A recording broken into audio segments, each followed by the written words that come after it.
उम्र भर गालिब यही भूल करता रहा, उम्र भर गालिब यही भूल करता रहा, धूल तो चेहरे पे थी आईना साफ કરતા રહા. કમલ દેવરા માટે મિત્રતા શું છે?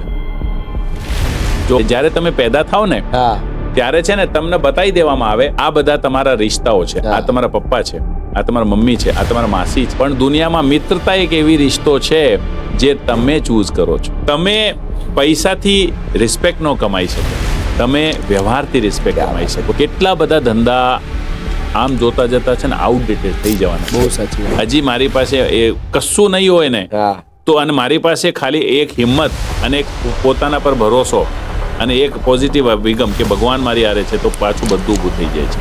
હું નોર્મલ વેગેનાર અને 8-10 લાખ રૂપિયાની ગાડી જ વાપરું હતું કે એક વખત મારા કોચે મને એક વસ્તુ સમજાવી હા, કે જો મોંઘી ગાડીથી તારી ઇજ્જત વધતી હોય તો ઇજ્જત ગાડીની છે, તારી નથી. ક્યાં વાત છે, બહુ મોટી વાત છે. મારા ફાધરની એક લાઈન છે, એક દુકાનથી 100 મકાન થઈ શકે છે પણ 100 મકાનથી એક દુકાન ના થાય. સાચી વાત છે સાહેબ. આપણા સમાજમાં એવું છે કે મેં બીકોમ અથવા તો બીબીએ અથવા તો મેં કોઈ ગ્રેજ્યુએશન કરી લીધું તો આપણને એવું વેમ થઈ જાય મને બધું આવડી ગયું. બાપરે બાપ. જીવનની અંદર ફોર્મલ એજ્યુકેશન જે આપણે કોલેજમાં ભણીએ છીએ એનું મહત્વ મારા દ્રષ્ટિકોણથી બહુ જાજુ હોતું નથી. અને શું કમલ દેવરાને કોઈ દુશ્મન છે?